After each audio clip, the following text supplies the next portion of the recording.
Hacia finales de marzo de 1845 pedí prestada un hacha y me dirigí a los bosques próximos a la laguna de Walden, a un lugar inmediato al emplazamiento previsto para mi cabaña, donde empecé a talar algunos pinos blancos de gran altura. Es difícil empezar sin pedir prestado, pero acaso sea esta la forma más generosa de hacer que el prójimo participe en vuestra empresa. ¿Qué era la niña de sus ojos?, me dijo el dueño del hacha al entregármela. Pero yo se la devolví más afilada aún que cuando la recibiera. Mi lugar de trabajo se hallaba en una ladera de suave pendiente, cubierta de pinos que enmarcaban la vista del lago, junto al cual se abría un pequeño campo, delimitado aquí y allá por más pinos y nogales. Pese a mostrar ya algunos espacios abiertos, el hielo de la laguna no se había disuelto aún y se veía completamente oscuro y repleto de agua. Aquellos días hubo algunas ventiscas de nieve, pero la mayor parte del tiempo, cuando emprendía el regreso al pueblo, siguiendo la vía del ferrocarril, sus dorados taludes de arena se sucedían centelleantes en la brumosa atmósfera, mientras los raíles brillaban al sol de la primavera y la alondra, el tirano y otras aves se encontraban de nuevo entre nosotros para recomenzar otro año. Eran unos apacibles días de primavera, en los que el invierno del descontento humano iba deshelándose con la tierra y la vida, hasta entonces aletargada, empezaba a desperezarse. Un día que mi hacha se había desprendido del mango después de haberme permitido abatir un nogal verde del que obtuve una cuña que hinqué en el asidero con ayuda de una piedra, para dar luego con todo en una charca para que se hinchara la madera, vi como una culebra de esas de rayas se internaba en el agua y se quedaba en el fondo, al parecer sin la menor dificultad, durante todo el tiempo que permanecía allá, más de un cuarto de hora. Puede que esto le resultara posible por no haber salido aún del todo de su estado de sopor. Se me ocurrió que, por igual razón, son muchos los hombres que permanecen en su presente situación, baja y primitiva, pero si sintieran la influencia del impulso primaveral, ese renacer les llevaría necesariamente a una vida más elevada y etérea. Antes me había cruzado ya en la senda con culebras, que en la helada mañana aparecían con parte de su cuerpo aún insensible y rígido, en espera del sol que las deshelare. El día 1 de abril llovió y se derritió el hielo. A primera hora oía un ganso extraviado que tentaba su camino por la laguna, al tiempo que se exclamaba como si anduviera sin norte o como si fuera un espíritu de la niebla. Continué así varios días, cortando y desmochando ramas con mi hachuela, cepillando parales y cabríos, libre de pensamientos eruditos o de valor que justificara especialmente su comunicación. Cantaba para mí: son muchas las cosas que los hombres dicen saber, pero han tomado alas, artes, ciencias y 1000 martingalas, y no es sino el viento que sopla lo que los más llegan a conocer. Desbasté los largueros de más de 6 pulgadas, las vigas por 2 lados solamente, y los parales y tablazón por un lado, dejando en el resto la corteza, de modo que resultaban tan rectos como los aserraderos y mucho más robustos. Como para entonces había obtenido prestadas otras herramientas diversas. Cada palo era cuidadosamente entallado y despatillado en su extremo. Mi día no se hacía muy largo en los bosques. Solía llevar mi almuerzo de pan y mantequilla, envuelto en el mismo periódico que solía leer a la hora de comer, acto que transcurría entre las ramas de pino recién cortadas, las cuales impartían parte de su fragancia a mi magro condumio, pues mis manos estaban siempre cubiertas de una espesa capa de resina. Para cuando daba fin a mi tarea, era ya más amigo que enemigo de los pinos, pese a haber derribado más de uno, ya que habían aumentado también mis conocimientos acerca de ellos. A veces, algún vagabundo era atraído por el ruido del hacha, y su presencia y cháchara entre las astillas propiciaba siempre un grato descanso.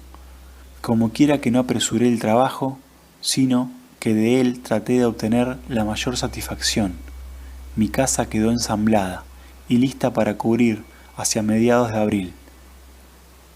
Para hacerme con los tablones necesarios para ello, había comprado ya la cabaña de James Collins, un irlandés que trabajaba en el ferrocarril de Fitchburg.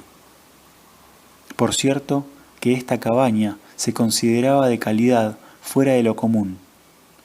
Cuando fui a verla, el dueño no se encontraba allí, de manera que decidí inspeccionarla, primero por fuera, lo que hice inobservado dada la altura y profundidad de la única ventana.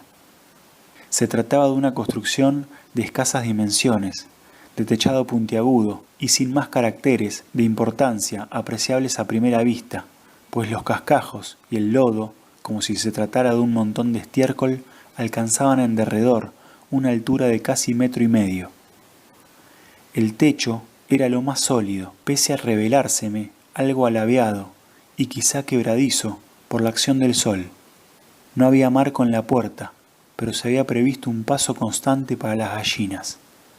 La señora Collins apareció de pronto y me invitó a entrar, acto que puso en movimiento a las ponedoras. El interior era oscuro, el piso, en su mayor parte, de tierra batida, era húmedo y pegajoso. Solo aquí y allá lo ocultaba algún madero, que sin duda no soportaría muchas manipulaciones.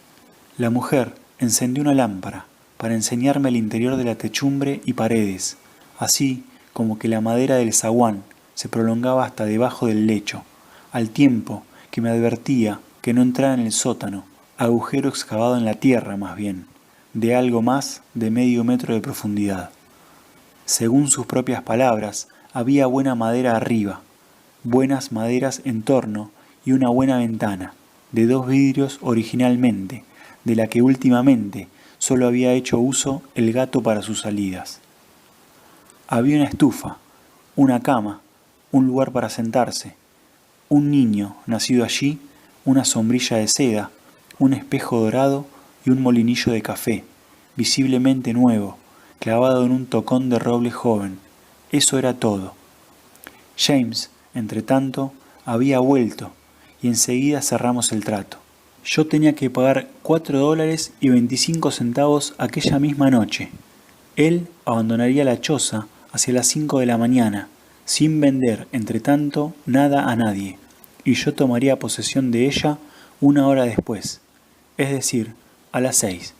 Bueno sería, dijo, que acudiera a primeras horas para anticiparme a algunas reclamaciones vagas, totalmente injustas, referentes a la renta del suelo y al combustible. Esta era la única paga, me aseguró. A las 6, en efecto, me crucé con él y familia en el camino. Un gran fardo encerraba todo su mundo: cama, molinillo, espejo y gallinas. Todo menos el gato, que se echó al monte y, según supe algún tiempo después, se convirtió en felino salvaje, para caer un día en una trampa tendida a las marmotas y acabar a la postre como felino muerto. Aquella misma mañana desmantelé el chamizo, arrancando los clavos, y en repetidos viajes con una carretilla de mano transporté planchas y maderos cerca de la laguna para que se secaran y enderezaran de nuevo al sol. Un zorzal tempranero me regaló un par de notas de paso por el bosque. Más tarde fui informado traicioneramente por un joven llamado Patrick de que el vecino Seeley, un irlandés, aprovechaba los intervalos de acarreo para hacerse con los clavos útiles, pues suficientemente rectos se podían aún clavar, y con las argollas y pernos. Luego, viéndome hacer, aquel permaneció impasible frente a mí, a buen seguro, con pensamientos primaverales en la mente, mientras contemplaba con todo descaro la devastación, a falta, dijo, de más que hacer. Sin duda estaba allí para representar a la clase de los espectadores y para ayudar a equiparar este insignificante evento con la deposición de los dioses de Troya. Cavé mi sótano en la ladera sur de una colina, donde una marmota había excavado antes su madriguera, a través de raíces de sumaque y de zarzamora y de la laya vegetal más baja, hasta que aquel midió casi 2 metros cuadrados por algo más de profundidad y llegué a un fondo de fina arena, donde, ciertamente, no se me helarían las patatas ningún invierno. Dejé los lados en forma escalonada, sin empedrar, pero no habiendo conocido jamás la luz del sol, la arena sigue aún en su sitio. El trabajo no me llevó más de 2 horas, y esa roturación del terreno me produjo especial placer, pues verdad es que en casi todas las latitudes los hombres cavan hasta dar con una temperatura uniforme. En la ciudad y debajo de la mansión más espléndida es posible dar aún con el sótano donde, como antaño, se guardan las provisiones, mucho después de que haya desaparecido la superestructura de aquella. Las huellas dejadas en la tierra son indelebles. La casa no es sino una especie de porche edificado a la entrada de una madriguera. Por fin, a primeros de mayo, y con la ayuda de algunos conocidos, más por aprovechar ocasión tan buena para reforzar lazos de vecindad que por verdadera necesidad, levanté la estructura de mi casa, y no ha habido hombre alguno que haya sido más honrado que yo por el carácter de sus ayudadores, los cuales están destinados, confío, a erigir algún día estructuras de más altura. Inicié la ocupación de mi casa el 4 de julio, es decir, tan pronto como la hube dotado de tabiques y techado, tabiques que dispuse con borde biselado, de manera que fueran impenetrables a la lluvia, una vez solapados. Sin embargo, antes procedí a asentar los fundamentos de una chimenea hogar en un rincón, para lo cual transporté, a brazo, colina arriba, como 2 carretadas de piedras desde la misma orilla de la laguna. Construí mi chimenea en otoño, después de cavar la huerta, antes de que los fríos hicieran necesario disponer de calor. Entretanto, cociné al aire libre, a primeras horas de la mañana, lo cual estimo más conveniente y agradable en muchos aspectos que el proceder convencional. Cuando llovía, antes de que mi pan estuviera cocido, fijaba unos cuantos tableros o listones por encima del fuego y me sentaba a su abrigo, en espera de que mi hogaza estuviera lista, con lo cual obtenía de paso unas horas de grata contemplación. En aquellos días de gran ocupación para mis manos, leía muy poco, pero los retazos de papel que revoloteaban por el suelo, mi mesa y mantel de fortuna, me proporcionaban tanto entretenimiento como si se hubiera tratado, de hecho, de la Ilíada.